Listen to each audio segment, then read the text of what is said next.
poor girl took a homeless man home, not knowing he was a millionaire. CEO, what he did shocked everyone. Before we begin, leave a comment letting us know where you're watching from. Enjoy the story. Julia rushed to her job interview, her heart pounding. In one hand, she held a crumpled resume, in the other, a bag of food. Her hair was hastily tied back, and her quick steps showed just how important this day was. She decided to take a shortcut through a narrow alley. The wet papers on the ground made it slippery. And then, in the blink of an eye, everything went wrong. She slipped, the bag flew out of her hand, rice and chicken scattered in the air, and she hit the ground. "Oh, great," Julia muttered, sitting there, staring at her spilled lunch as if she had lost something far more valuable than food. "Are you hurt?" The voice came from where she least expected. From behind a stack of boxes in the corner of the alley, a man appeared, clearly homeless, with messy hair, an unshaven face, and worn-out clothes. But something about him was different. His eyes. There was a calm, sharp look in them that didn't match his rough appearance.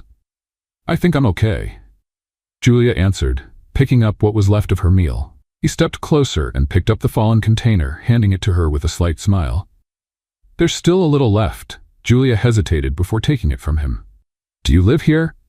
The man glanced around before replying. "For now, yes, but it's temporary. I'm between two paths. Paths between who I was and who I will be." Julia stared at him, surprised. What kind of homeless man talked like that? That's when she noticed the wound on his foot. A nasty cut, still bleeding. "You're hurt." "It's nothing. I'm used to it." Without thinking, Julia opened her backpack. She pulled out a tissue, a small bottle of alcohol, and some tape. "This will sting a little," she warned.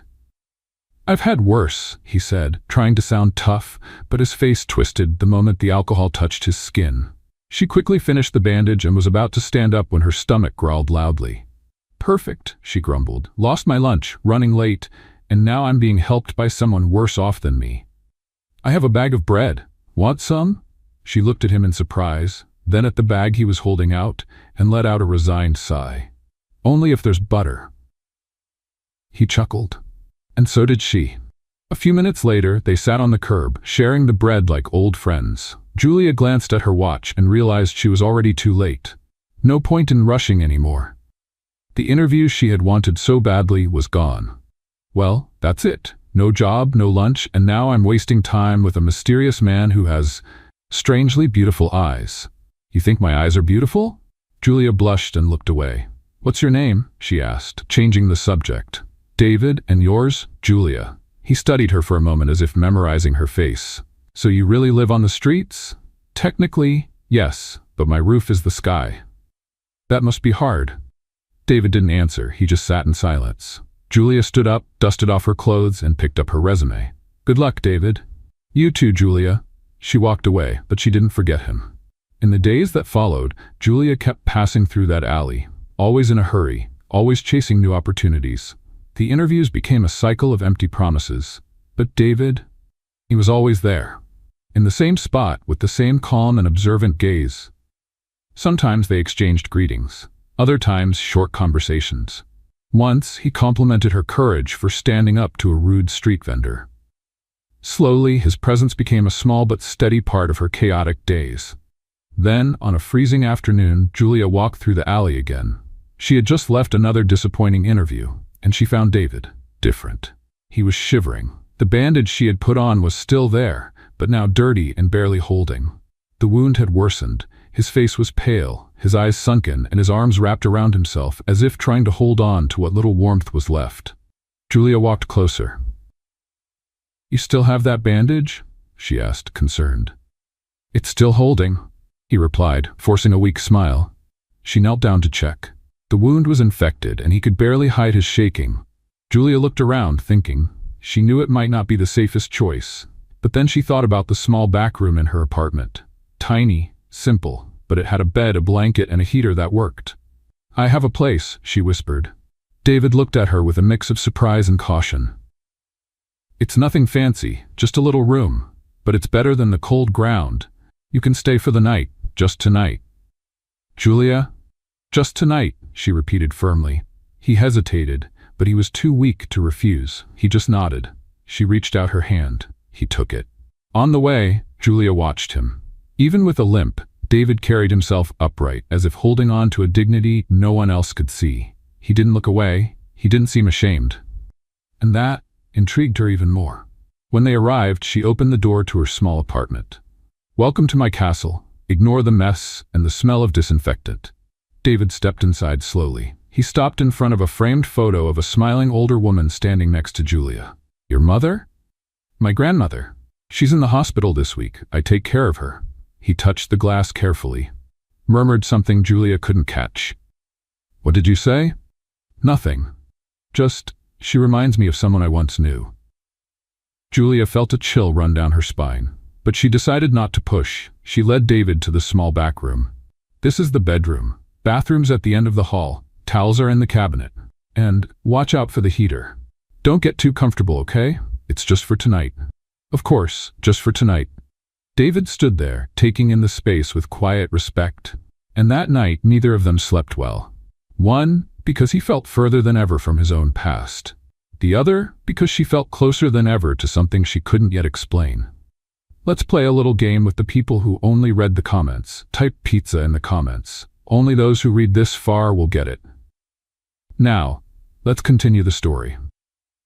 The next morning started with the relentless sound of the alarm clock. Julia slowly opened her eyes, and for a moment she thought she had dreamed it all. But as soon as she heard the sound of the faucet running in the bathroom, she remembered. David was still there. She got up, tied her hair into a messy bun, and walked to the kitchen. She found a clean plate on the drying rack and a pot on the stove. "You cooked?" she asked, surprised, seeing David sitting at the table with a cup of coffee in his hands. "I tried. It's more of an experiment than a meal. I promise nothing exploded." Julia grabbed a spoon and tasted the rice. She made a face. "This tastes like porridge, missing salt." "I'm practicing," he said with a half smile. She laughed. So did he. For the first time since he'd entered her home, Julia saw him relax. Even so, something about him still didn't quite fit. The way he held the cup, the way he observed the space. He wasn't just some ordinary guy. "You look more put together today." "Sleeping under a roof works wonders," he replied without looking at her. Julia nodded, poured herself some coffee, and sat across from him. "I have to leave soon. 2 deliveries and a job interview today." "Can I stay another day?" she thought for a second. Their deal was for just one night, but he didn't seem like trouble. "All right, but no snooping through my stuff and no more cooking experiments. I promise, no more salty porridge." As Julia rushed out, David settled onto the living room couch with a book he found on the shelf, Economics for Dummies. He smirked, flipped it open halfway through and started reading, turning the pages with an unsettling familiarity for someone homeless. Later that morning, he washed the dishes, straightened the kitchen towels, and cleaned the bathroom mirror, taking his time as if he'd done it 100 times before. That evening, when Julia returned, she found the apartment quiet and spotless. "You cleaned?" "Seemed fair, since I'm taking up space." "Are you trying to win me over with a broom and soap?" "If it works, I can mop the floor tomorrow too." Julia laughed. She sank onto the couch, exhausted. "My day was a mess. Got the deliveries done, but the interview, a disaster." "You'll get there. You just need the right opportunity." She looked at him. The way he said it, it wasn't just encouragement. It was like he knew what he was talking about. "You sound like someone who's had every opportunity in the world." "Maybe I wasted a few," he said, a distant look in his eyes. The next day, while Julia was at work, David reorganized the bookshelf and fixed the flickering light on the balcony. He used a makeshift screwdriver, a bent spoon, and a rusty pair of pliers. When she got home, she noticed the light was working. "You messed with the lamp?" "It was bothering me." "You're good with tools." "I was curious as a kid, liked taking things apart, didn't always know how to put them back together." Julia crossed her arms, suspicious. "You're nothing like I imagined." "And what did you imagine?" "A lost guy, wandering around, barely able to write his own name." "You've read too much and lived too little." She laughed. "Arrogant too." "A little, sometimes." They laughed together. Their unlikely arrangement was starting to feel normal, but the peace didn't last long. The next afternoon, a loud knock on the door shattered the silence. Julia opened the door. It was the building manager, Mr. Oswald. stern as always. "Good afternoon, Miss Julia. Can we talk?" "Of course. Is there a problem?" "We've had reports of a strange man hanging around the building. Messy hair, worn-out clothes. Some residents are concerned." Julia froze. David appeared behind her in the hallway, holding a dish towel. "Is something wrong?" The manager eyed him with suspicion. "Is this the man in question?" Julia opened her mouth, but David spoke first. "Sorry if I caused any concern. I'm Julia's cousin. I came from out of town and I'm staying here for a few days until I find a place." "Cousin?" Oswald raised an eyebrow. David stepped forward and offered his hand. "David, nice to meet you." The manager shook his hand reluctantly. "Just be careful. The residents are sensitive about strangers, and the building rules require long-term visitors to be registered." "We'll take care of it," Julia said, trying to sound firm. Oswald nodded and left. When she closed the door, she turned to David. "Cousin? It worked, didn't it?" She laughed, shaking her head. "You're too good at improvising." "Old habit?" "A habit from what?" "Survival," he said, looking toward the window with that same calm expression. That night, Julia kept thinking about what had happened. How could someone who claimed to have nothing be so quick, articulate, and observant? David slept quietly in the small guest room. Discreet. But something about him screamed the opposite of what he pretended to be. She walked over to the bookshelf and looked at the books he had arranged. One had a folded page at number 47. She opened it. There was a note, written with her own pen. "You are better than you think. You just need the world to see it." Julia smiled, and for the first time in a long while, she felt like maybe she wasn't so alone anymore. Julia woke up to the smell of fresh coffee coming from the kitchen. It was early, and the sky was still painted in shades of orange. She stretched slowly, for a moment forgetting she had someone else living with her. Walking into the kitchen, she saw him from behind, moving skillfully with the coffee maker she was sure had been broken for months. "You fixed that?" she asked, rubbing her eyes. David turned around with a small smile. "It just had some loose wires. Nothing serious." "And you know about electricity too?" "A little bit of everything. Childhood curiosity." Julia sat at the table, skeptical. "One of these days you're going to build a robot in here." "Only if it can cook better than me." She laughed, but the suspicion didn't fade. Every day, David revealed something new. A skill, a smart remark, an overly sharp observation. He definitely didn't seem like a man with no resources. Later, while getting ready for another job interview, she walked into the room and stopped when she saw her laptop open. David was typing something and quickly stood up when he saw her at the door. "I was just checking it out. The system was slow. I thought I could help." "You opened my computer?" "It was instinct. I saw it open, took a look. I didn't touch anything important." Julia walked over to the desk and looked at the screen. It was a job recruitment site. There was a new resume attached, updated, with corrections she hadn't made. "You changed my resume?" "I just fixed the formatting, added some keywords. Your information was fine, but the layout wasn't great. You had no right to do that." "I'm sorry, I just wanted to help." "Without asking me first?" David lowered his eyes. "It was an impulse. You're too good to keep being overlooked. And that resume, it didn't even show half of that." Julia took a deep breath, trying to calm her frustration and surprise. "Just, next time, ask first." "All right, I promise." By the end of the afternoon, Julia got an email from a tech company inviting her for an interview the next day. The email mentioned the updated resume. She looked at her phone, thoughtful. David was still in the small guest room. She knocked on the door. "You set my resume?" He hesitated. "Yes. Without telling me? I knew you wouldn't let me." "And what makes you think you had the right?" "Because I believe in you, even when you don't believe in yourself." Julia didn't answer right away. Part of her wanted to be mad. Another part felt something else. "Just don't do it again. I don't like surprises." "Understood." The next morning, Julia was getting ready for the interview when she noticed David standing on the balcony, watching the sky. "Aren't you going to wish me luck?" "You don't need it. But you'll have it anyway," he said, smiling. "If I get this job, I might not need an extra guest in the back room anymore." "That's fair. And if I don't get it?" "You will." She gave her hair one last adjustment and walked out the door. David stood there for a few more minutes. Then he went back to the small room, carefully closed the door, and took out an old, folded newspaper from the bottom of his backpack. On the front page was a photo of a man, himself, but looking more polished. A dark suit, a reserved smile, arms crossed in front of a sign that read, Harvin Technologies. The headline read, CEO missing for 8 months. Where is David Alencar? David ran his finger over his own face. Then, without a second thought, he tore the page into small pieces and threw them in the trash. As Julia was returning from her interview, her phone vibrated with a call from an unknown number. Hello? Miss Julia? This is Bianca from Solversys. We reached out yesterday by email. Can you come in to speak with the board tomorrow? Julia stopped on the sidewalk. Of course. Thank you.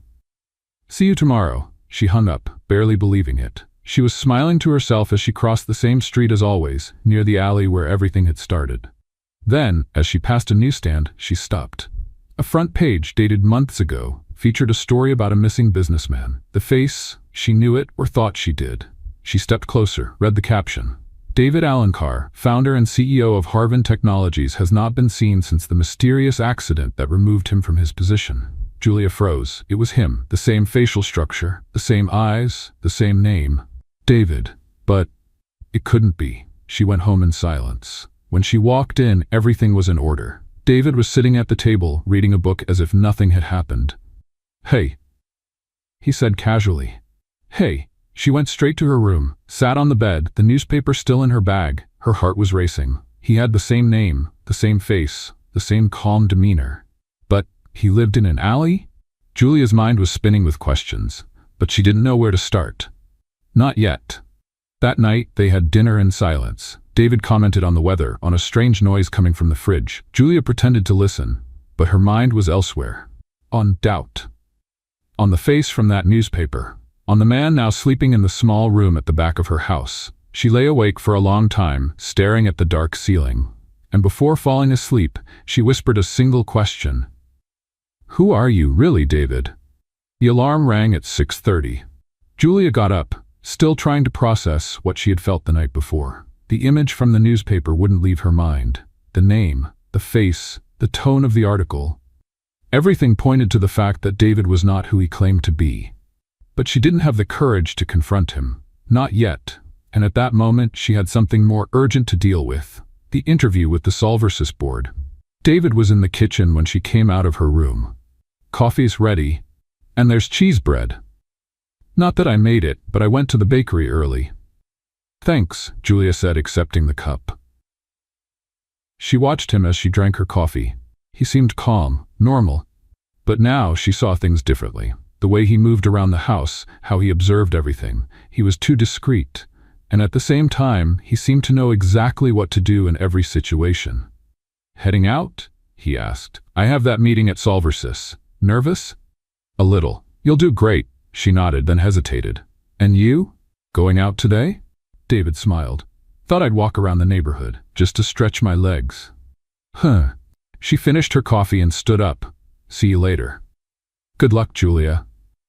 As soon as she left, David walked to the window and waited. He counted to 40 in his head. Then he grabbed a backpack hidden in the small room, changed his shirt, put on a dark cap, and slipped out through the back of the building. The Harvin Technologies headquarters was just over an hour away. David avoided buses and the subway. He walked through the streets, changed routes twice, and entered a cafe near the company to observe the surroundings. He didn't want to be recognized. Not yet. He had spent months in hiding, and everything pointed to the fact that Victor had taken control of the company with ease. David needed to know what was happening before revealing himself. He waited until rush hour passed. Only then did he approach the main building. The ID badge he had kept since the accident was still in his backpack. But he knew it wouldn't work anymore. He entered through the side reception, using the service elevator. A former employee now working in maintenance recognized him. Mr. David? Shh, just for today. I need to take a look at things. Can you help me? Of course, it's good to see you again. David walked through the hallways like a ghost. Most of the new employees had no idea who he was. When he reached the executive floor, he stood still in front of the glass door that once led to his office. Now a new nameplate read, Victor Alden, Chief Executive Officer. David took a deep breath and stepped into the meeting room next door, connecting an old laptop to the internal system. He typed in his old password. It worked. Reports started appearing. Contracts, meetings, transactions, and there it was. The plan to sell part of Harvin to a shell company based overseas. Victor was dismantling the company from the inside, slowly but systematically. David read every line carefully, committing the details to memory. He couldn't take anything. Not yet. He had to be careful. Meanwhile, Julia was finishing her interview. "Your resume looks great, Miss Julia," the manager said, "and the way you presented yourself really impressed us. If all goes well, we'll be in touch by the end of the week." She smiled, thanked him, and left. She felt lighter, yet somehow uneasy. She took the bus home, but got off 2 stops early. She walked to the newsstand where she had seen the newspaper. It was still there. She asked the vendor if there were any other editions about David Alencar. "There are." "Hang on," he said, pulling out a stack of old newspapers. Julia quickly scanned the headlines. "Billionaire businessman disappears after suspected helicopter crash. Harvin Technologies changes leadership after CEO goes missing." Theories about David Alencar's whereabouts flood social media. She felt the ground shift beneath her. She walked home in silence. When she arrived, David was already there. He was sitting on the couch, his hair still damp, as if he had just taken a shower. "How was it? The interview?" "Yeah, good. I think it went well." "That's great. And you? Had your little outing?" He nodded. Felt good to get some air. Julia forced a smile and went straight to her room.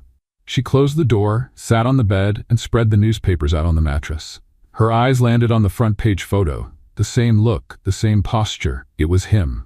Now she was sure. That night they had dinner together. Julia tried to act normal, but something was different. David noticed. "Something wrong?" he asked. "No, just tired. You seem distant, just thinking." He was quiet for a moment. Then he stood up. "If I'm in the way, I can leave. It's not that." She met his eyes. "Who are you, David?" He didn't answer. "I saw the newspapers. I figured." "Is it true?" David sighed. He walked to the window and looked out at the street. "Yes." "Then, why are you here? Why are you hiding?" "Because I lost control of everything. And when I thought I had lost enough, I found you." Julia swallowed hard. "You're David Alencar, the missing CEO." "I was, but after the accident, I didn't want to come back. Not like that. They told me the company was fine, that Victor would take care of everything. I believed them, and by the time I realized they were lying, it was too late." "Why didn't you go to the police or the press?" "Because it would destroy me, not physically, but everything I built would turn to dust. And I don't do well with dust." Julia didn't know what to say.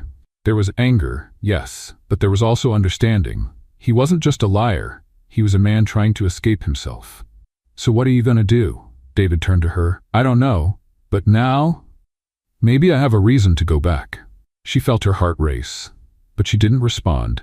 She just got up and went to her room. David stayed in the living room, alone, looking at the photo of Julia's grandmother, thinking about how fate could be cruel and fair at the same time.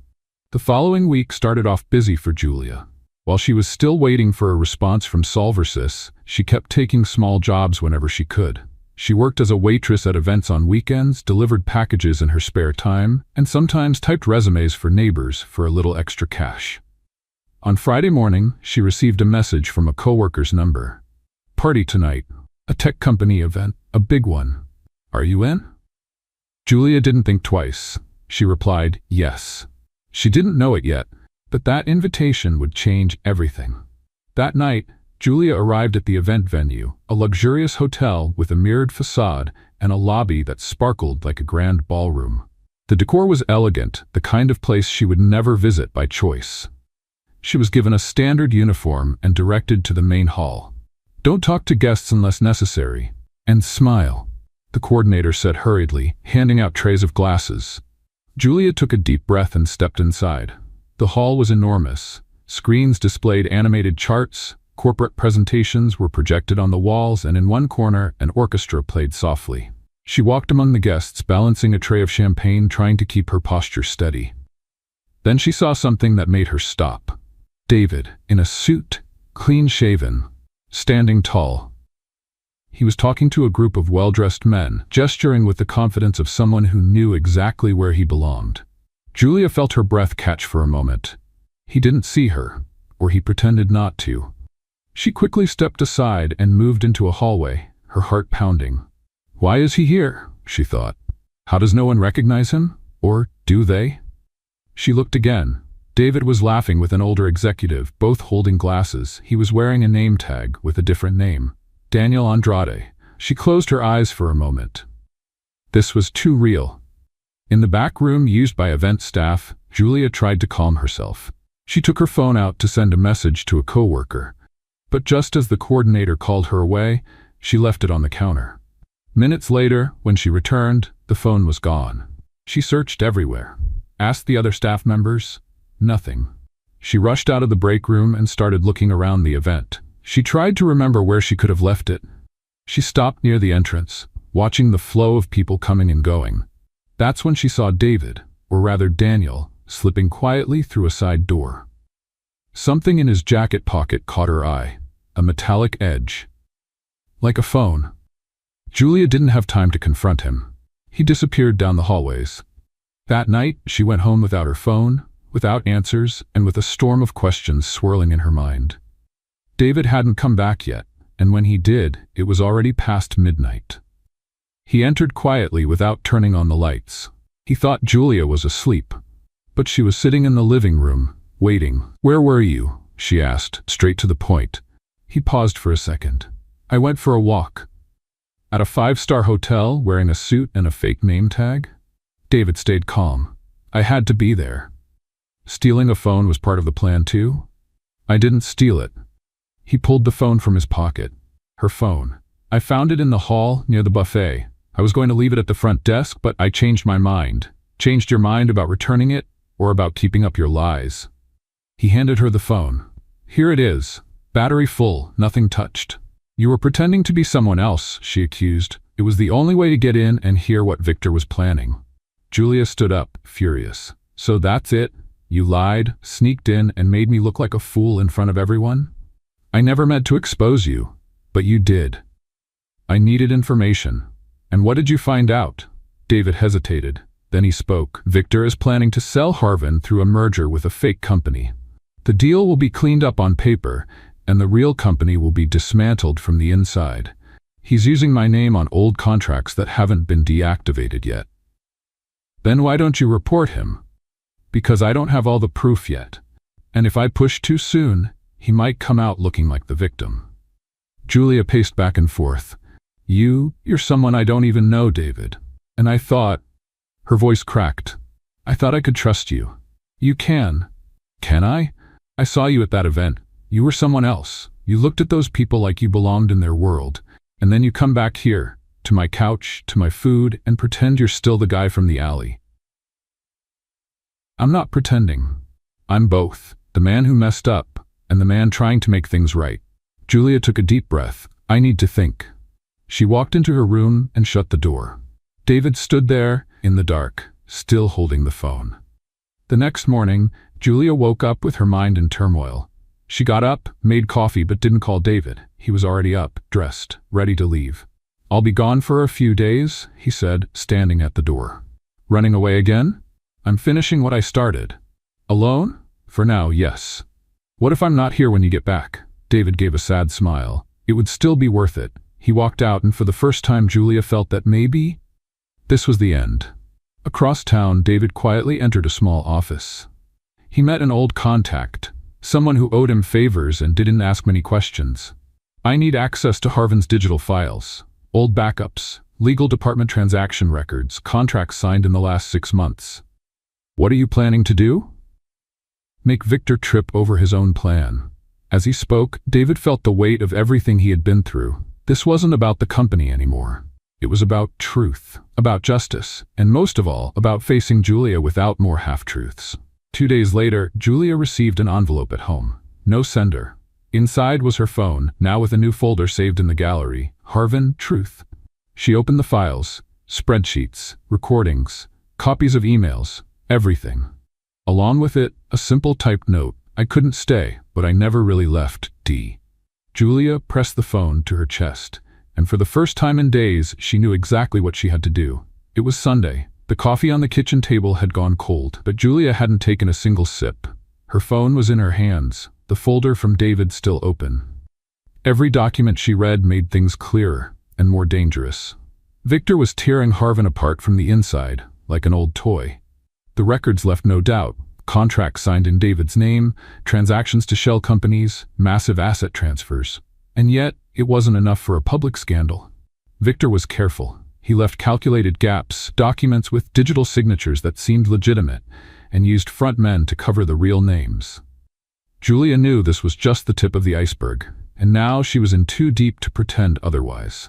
She closed her eyes, took a deep breath, and typed a short message. "We need to talk. Today. Wherever you are." No immediate response. Time felt slower when silence was the only thing between her and the truth. David got the message while analyzing screenshots of an altered contract. He was in an old co-working space downtown, using a fake identity to access servers and store files in an encrypted system. When he saw Julia's message, he didn't think twice. He left immediately, without explaining anything to anyone. When he arrived, Julia was waiting at the building entrance. Her gaze was steady, but different. The anger was gone. What remained was resolve. "Come in," she simply said. David walked in silently. He wasn't a stranger to this narrow hallway anymore, but everything felt different now. He noticed. Julia did too. Inside, she pointed to the couch. "Sit." He obeyed. "I saw everything. Read the documents. Watch the videos. You're right, David. Victor is destroying the company. But you're trying to do this alone, and that's not going to work. It's dangerous, I know. I don't want to drag you into this any more than I already have. But you already did, and now I'm here. There's no turning back." David lowered his eyes. "So, what do you suggest?" Julia picked up a folder from the table. "Solversys called me yesterday. They offered me a temporary IT support position. They have contracts with several companies, including one that appears in your documents. One of the front companies receiving money from Harvin." David looked up, fully focused now.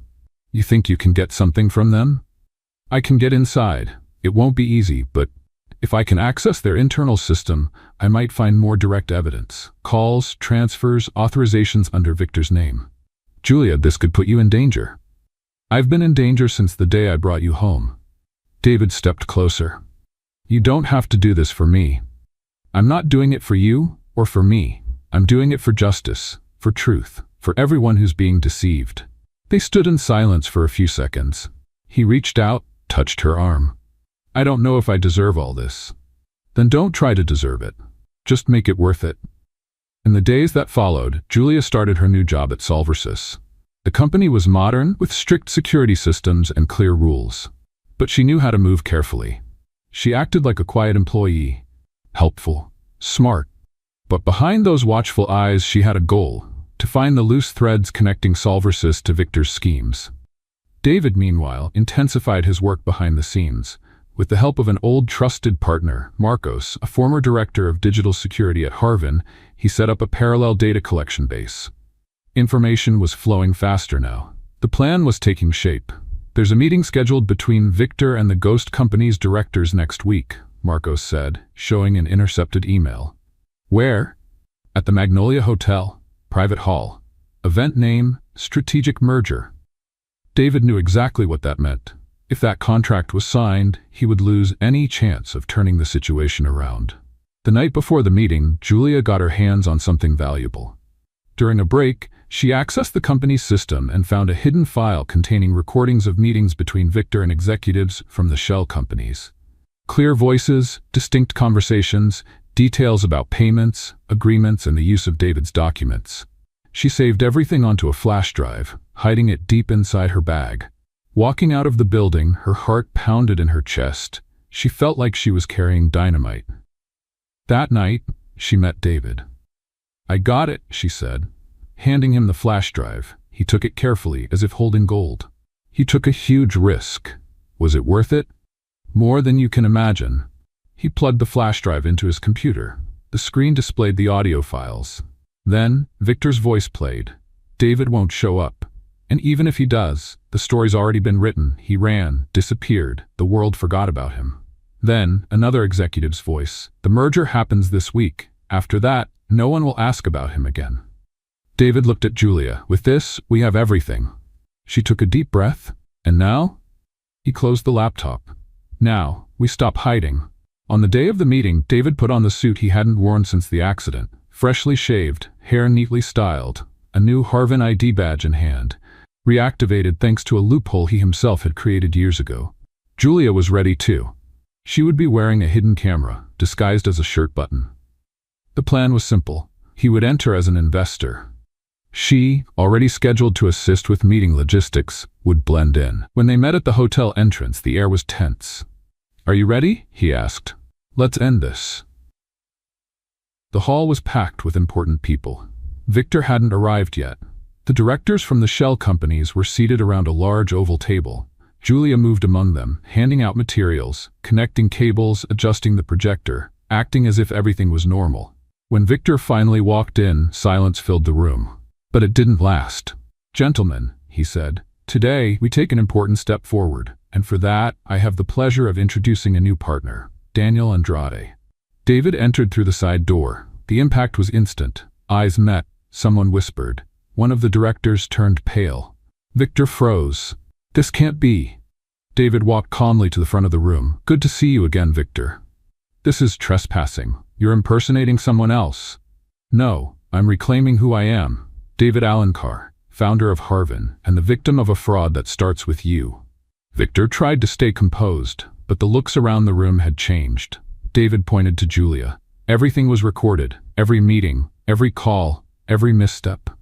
Julia activated the live broadcast. Screens around the hall displayed the audio files, the voices, the proof. Some tried to leave, others froze in place.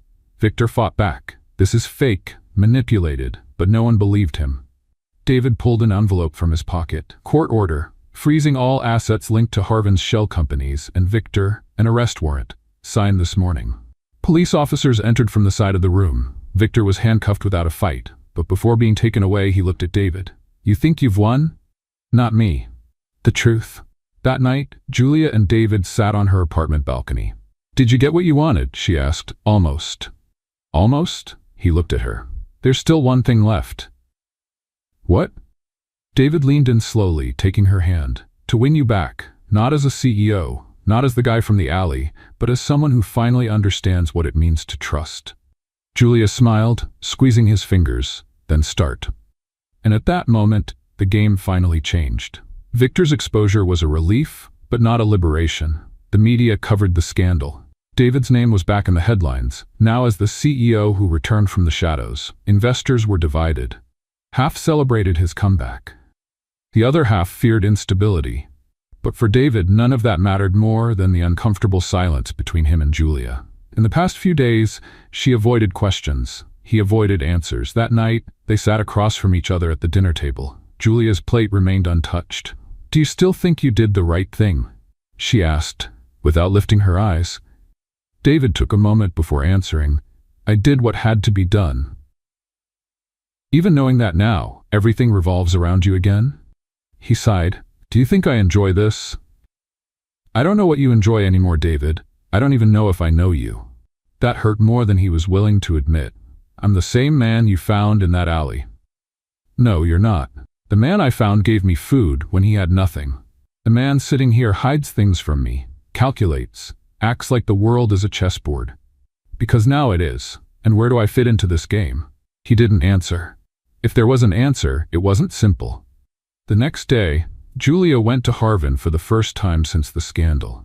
David had asked her to accompany him to a board meeting where he would present the company's restructuring plan. She stepped into the towering building, her eyes scanning everything. The receptionist recognized her and whispered something to the security guard. Julia pretended not to notice. In the elevator, David adjusted his tie. Julia watched him in the polished steel reflection. "Nervous?" she asked. "I've always been." She gave a faint smile, but the tension lingered. The meeting was brief. David presented his plans with confidence. He spoke of transparency, independent audits, revising contracts, and giving opportunities to young talent. Julia listened, but her mind was elsewhere. When they stepped out, she looked at him. "You're very good at this." At what? Speaking well, convincing people. He understood what she was really saying. You think I'm manipulating you? I think you've gotten used to controlling everything. David remained silent. As Julia walked away to pick up her phone from the front desk, he headed back to his office. On the way, a security guard discreetly stopped him. Mr. Alencar, a man was here last night. He left this with your name on it, but didn't identify himself. It was a thin envelope, no return address. David opened it right there. Inside was just a single photo. Julia, entering a building. A handwritten note read, "How far is she with you?" His stomach twisted. That night, he didn't come home. Julia spent hours staring at her phone, the door, the clock. Anxiety returned like an old enemy. When he finally arrived, it was past 2 in the morning. His eyes were red, his face exhausted. Where were you? I needed to think. About what? Everything. About how all of this is affecting you. And you think disappearing helps? He sat on the couch. Someone sent me a threat, a photo of you. Her eyes widened. What? They're trying to plant doubt, make me suspicious of you. And did it work? No, but it made me realize how exposed we are. Julia sat beside him closer than she intended. I'm not going anywhere, David, unless you push me away. I would never do that. Then tell me everything, no more secrets. He hesitated. Then, as if lifting a weight off his shoulders, he spoke. I have a false identity. Daniel Andrade was a name I created years ago during a business trip to Dubai to close deals with investors who didn't trust young CEOs. I used that name to move around, sign documents, even open accounts. You have accounts that aren't in your name?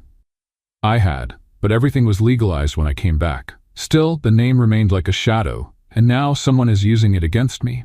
Someone from inside? Maybe. Julia stood up. You need to report this. Without proof, I can't. If I admit there was a false identity linked to me, they'll use it to ruin my credibility. Then find proof, before they use it against you. He nodded.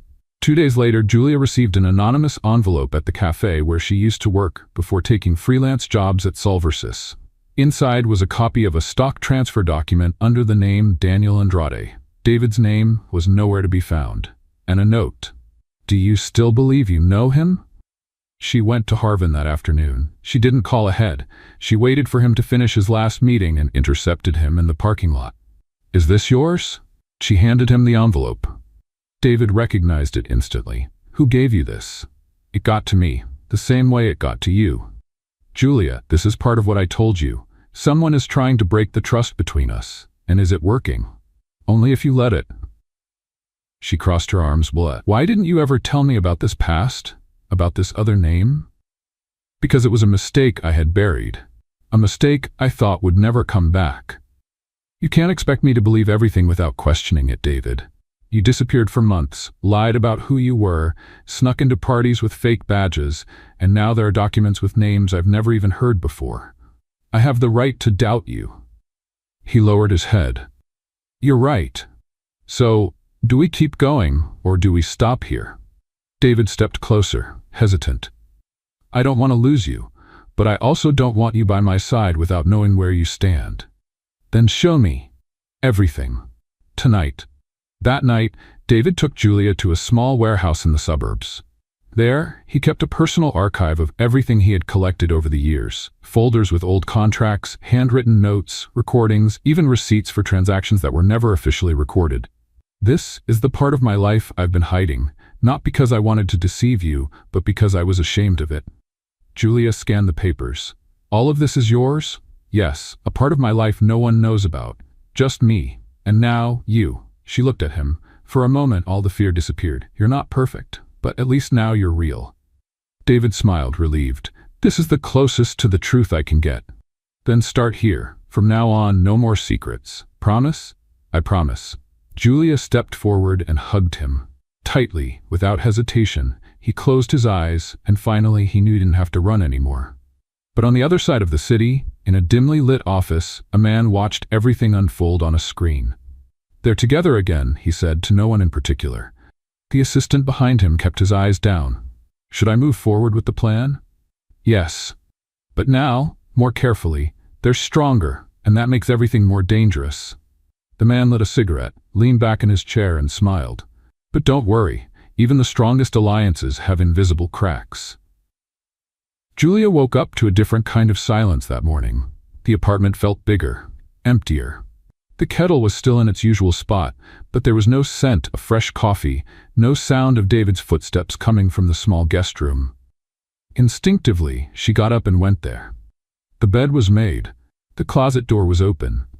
And on the pillow, an envelope with her name. She picked it up with trembling hands, sat on the edge of the bed, and read, "Julia, by the time you open this letter, I'll be gone. Not because I want to run from you, but because I know that staying is more dangerous than leaving. I know you'll say I should have let you choose, that I should have trusted you, and you'd be right. But this time, the choice is mine, and I choose to protect you. There is no place in the world where I am that you are not with me in thought. Not a single day goes by that I don't feel grateful for meeting you in that alley. You gave me more than shelter, you gave me direction, but now I have to fix something that still holds me back. I need to go back to where it all began, and only then, if it's still possible, I'll return to where I feel whole, by your side. David." Julia didn't cry, but she also couldn't move for a long time. His absence was physical, yet so emotional that it seemed to weigh on every wall of the apartment. In the days that followed, she kept herself busy with work. Solver Sis called her for a new position, not temporary this time, but permanent.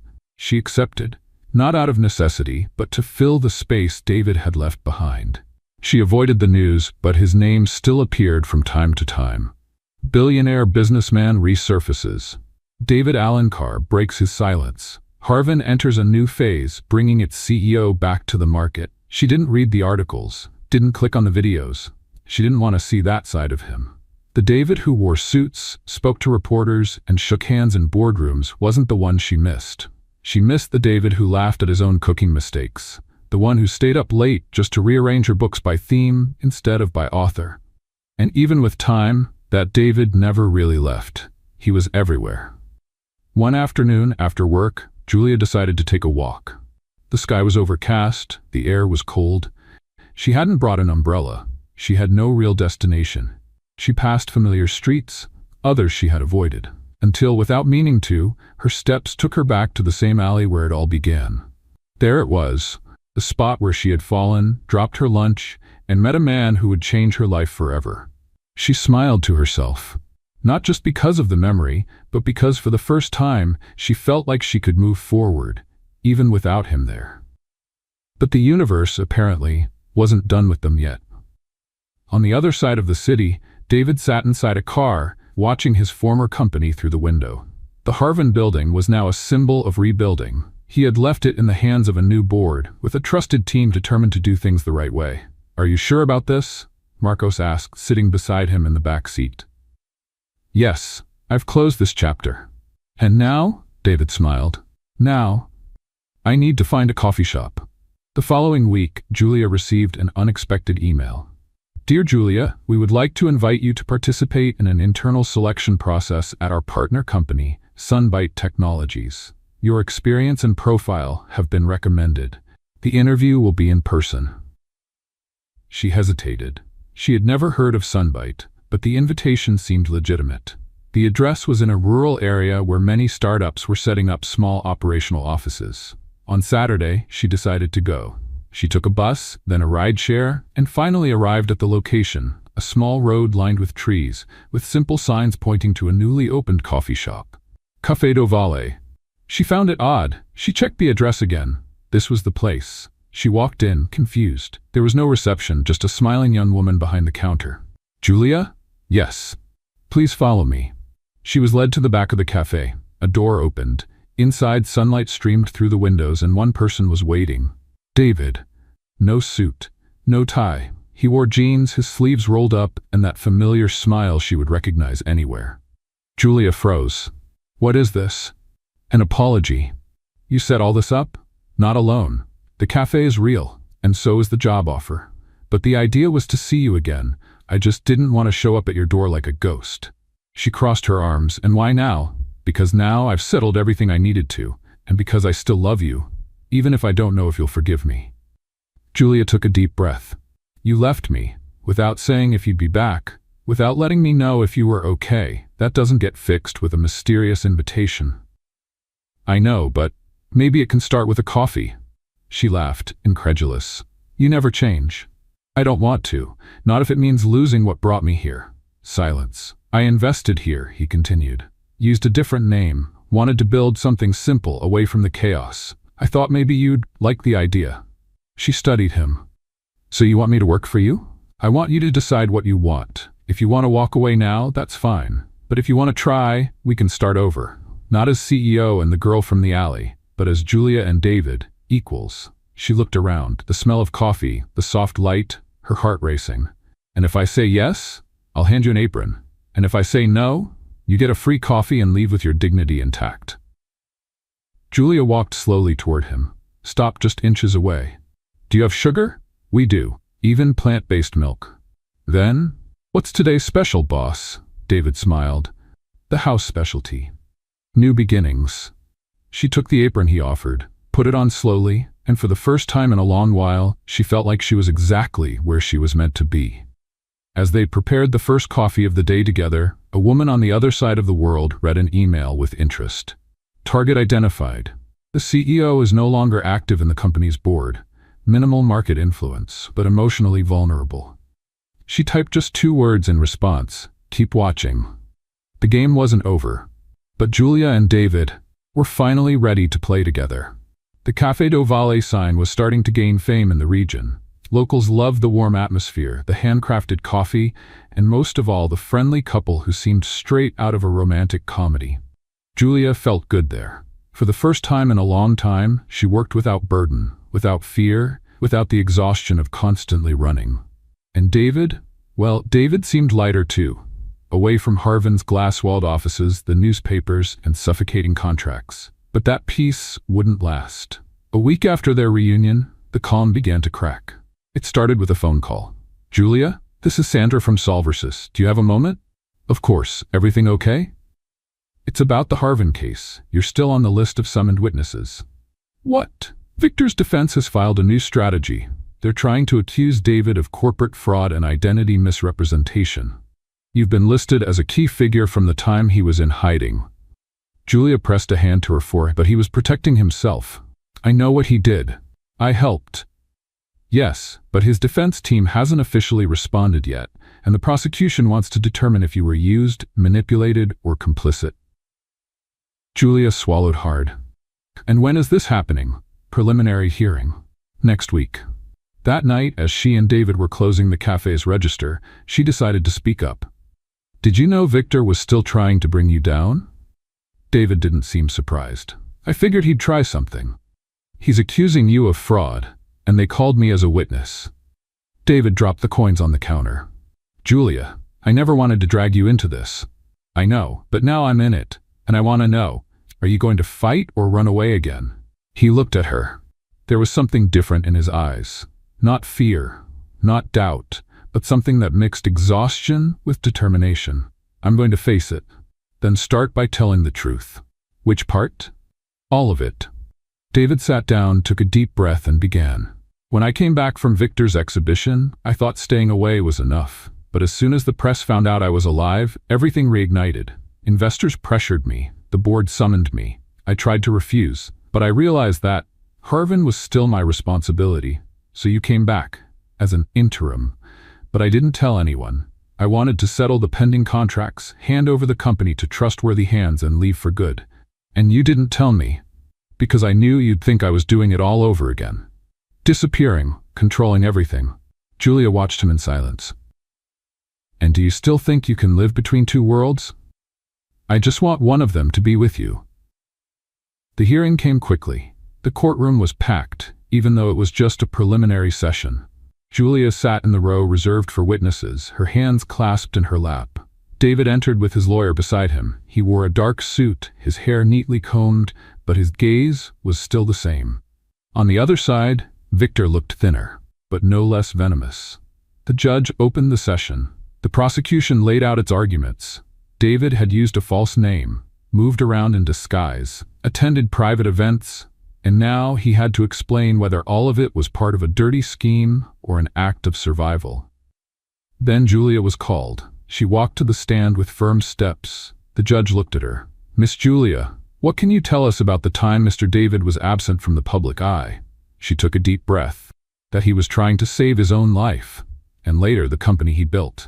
Did you know he was using a false identity? I found out later, but I understood why. He was betrayed, hunted, discredited, and even so he chose to fix things, not to disappear, not to seek revenge. Victor's lawyer stood up. And at any point, did he coerce you? Manipulate your decisions? Convince you to help him in illegal acts? No. Everything I did was because I believed in him. Do you still believe in him today? Julia looked at David. He was watching her as if that answer was more important than the verdict. Yes, I do. By the end of the hearing, the judge hadn't ruled yet. But the tone was clear. David had acted outside formalities, but not outside justice. The evidence showed intent to protect, not to deceive. Outside the courtroom, journalists surrounded Julia. Are you with him now? Is he really the man who disappeared? What is it like to be with someone with two identities? She took a deep breath, smiled, and answered, he has two names, but only one heart, and that is what matters. A few meters away, David heard her. And at that moment, he knew there was still hope for everything. The morning of the trial was gray. It wasn't raining, but the sky seemed to hold back tears, as if hesitating before a farewell. David was ready, or at least trying to appear so. He wore the same suit he had worn when he first took over Harvin, the one that always felt like a shield. Today, however, it weighed like an old armor. Julia wasn't with him. Since the preliminary hearing, they had spoken little. And the night before, she had only said, if you need me, you know where to find me. But now, she wasn't on the witness bench. She wasn't in the waiting room, and she hadn't answered the 2 calls he made before leaving home. Even so, David entered the courtroom with his head held high. On the other side of the room, Victor looked confident. He had a new team of lawyers hired at the last minute. He smiled slightly, like someone who still believed he had one last card to play. The judge started the session right on time. The first few hours were technical. Debates over legal terms, contractual responsibilities, and the thin line between caution and omission. David listened in silence. He didn't argue. He didn't gesture. He just waited. When he was called, he walked to the center of the room, stopped in front of the microphone, and spoke calmly. During the time I was absent, my priority was to protect what was left of my company, he said. And yes, I used a false name, entered events in disguise, acted outside the protocol. But every step I took was to prevent a bigger crime. The judge observed him closely. Do you acknowledge that you violated corporate and legal regulations?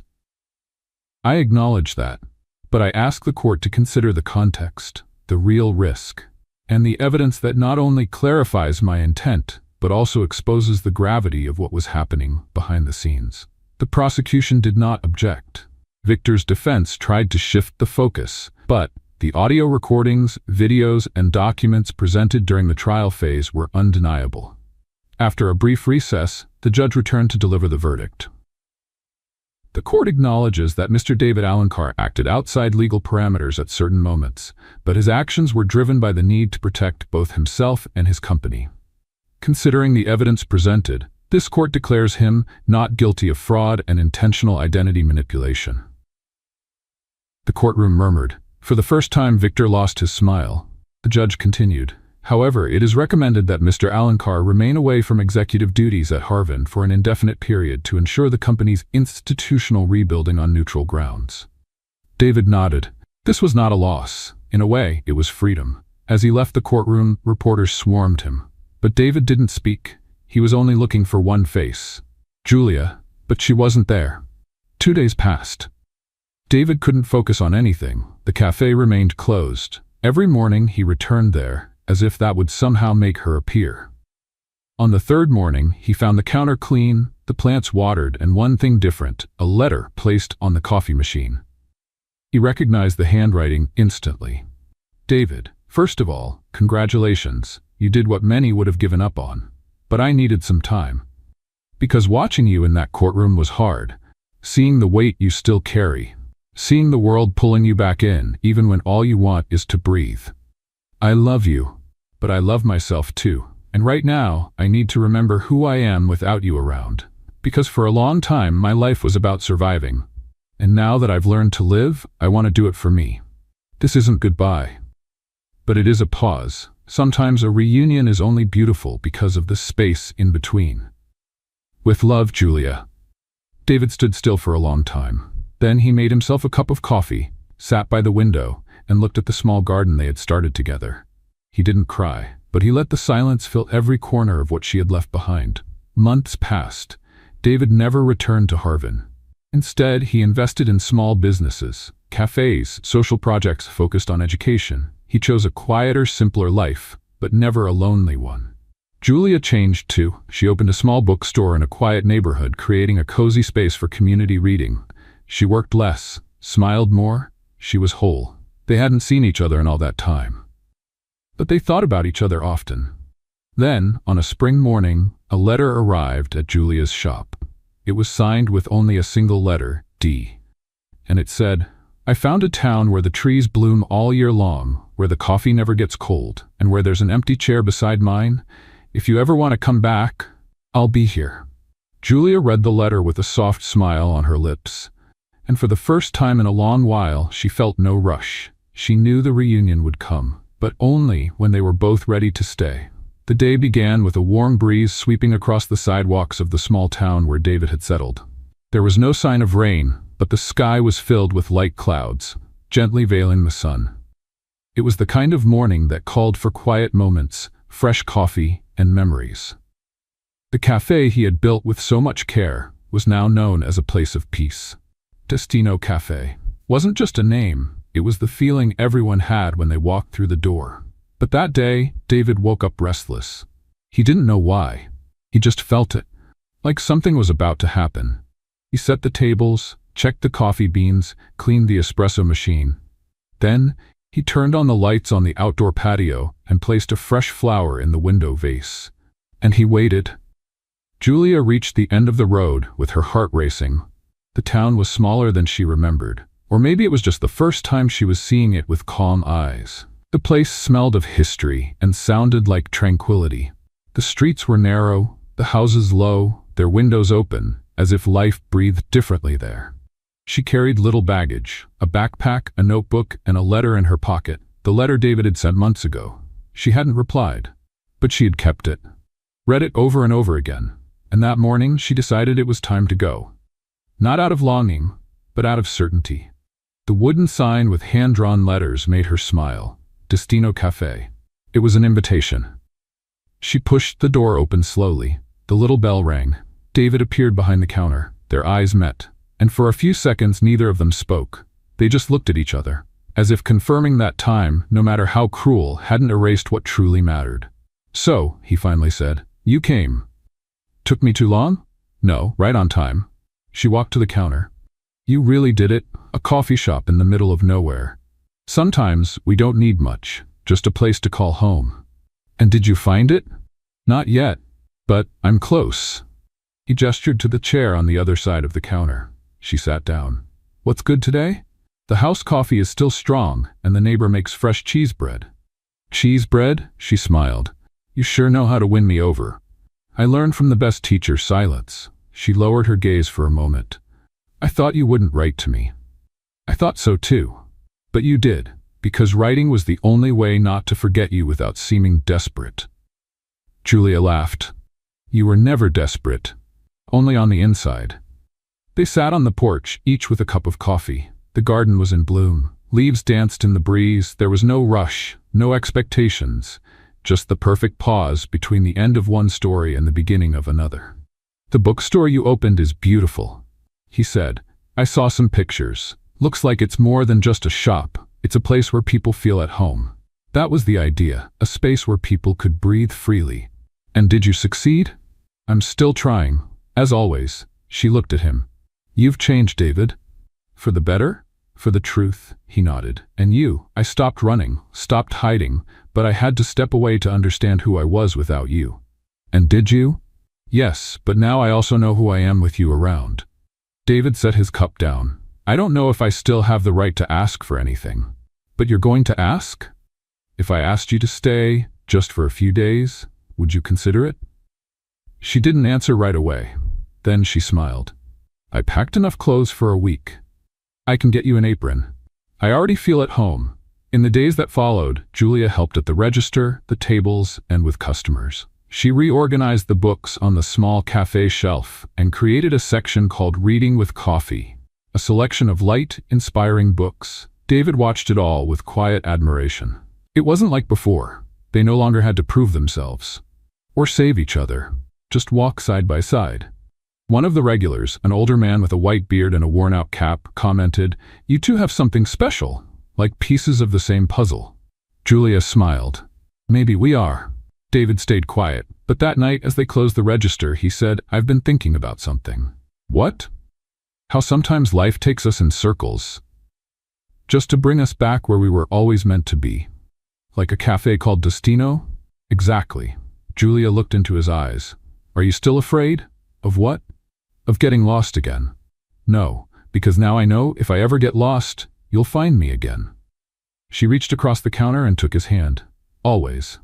One quiet afternoon, with sunlight streaming through the cafe windows, David stood by the counter, holding a small box. Julia, busy writing in a notebook, looked up. "What is it?" "Close your eyes." "David, just trust me."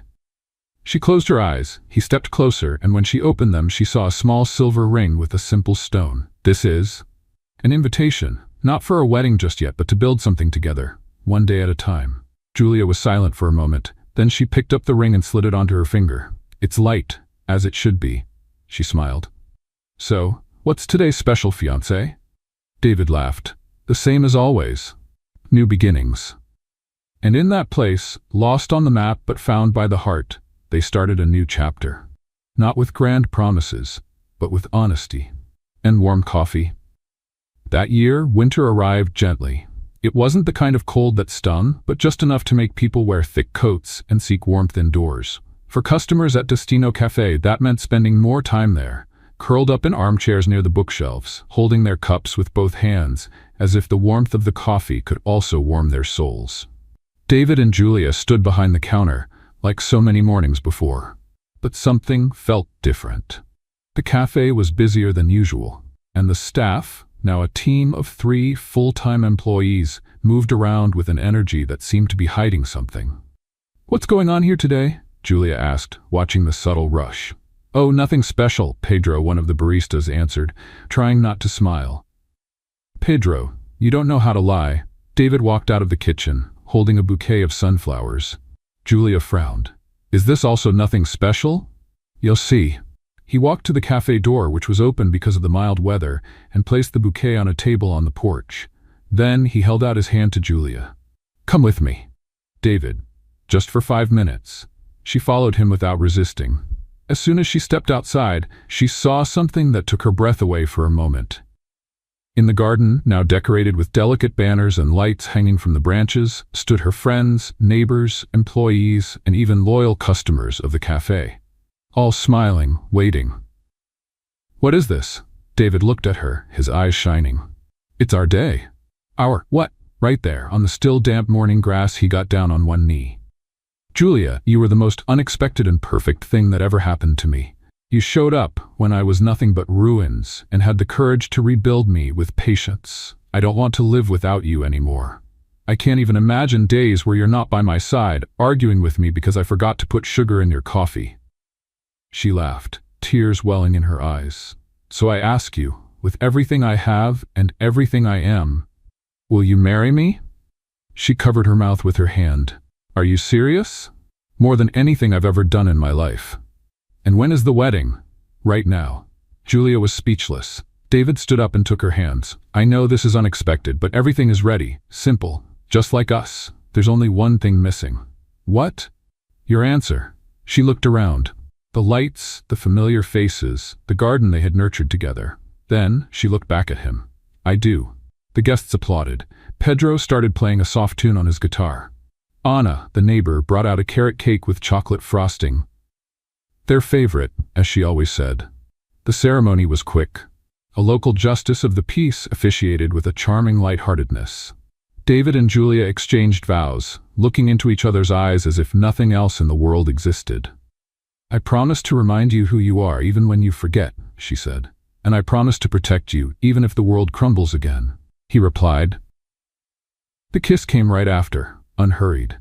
as if every chapter of their story, filled with both pain and beauty, had finally found its perfect ending. That afternoon, the cafe was open to everyone. The tables were pushed aside, turning the space into an improvised dance floor. The children ran around with napkins tied like capes, while the adults toasted with cups of coffee topped with cream and chocolate. Julia watched it all with teary eyes, sitting by the window.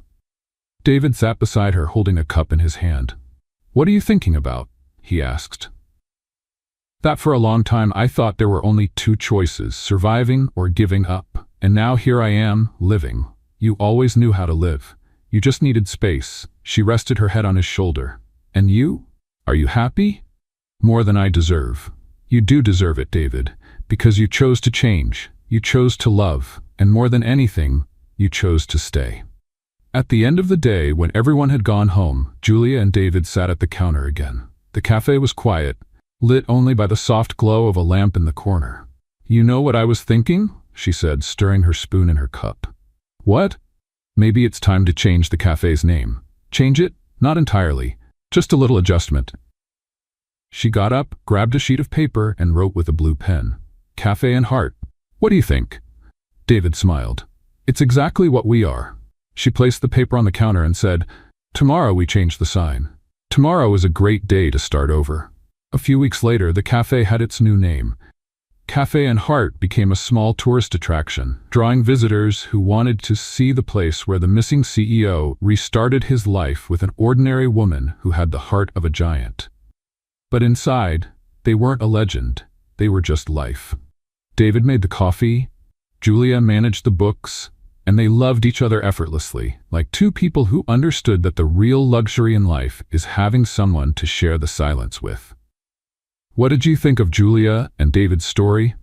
Leave your opinion in the comments. On a scale from 0 to 10, how would you rate this story? Subscribe to the channel and turn on notifications to follow all our stories. And don't forget to check out more touching stories by clicking on the final screen.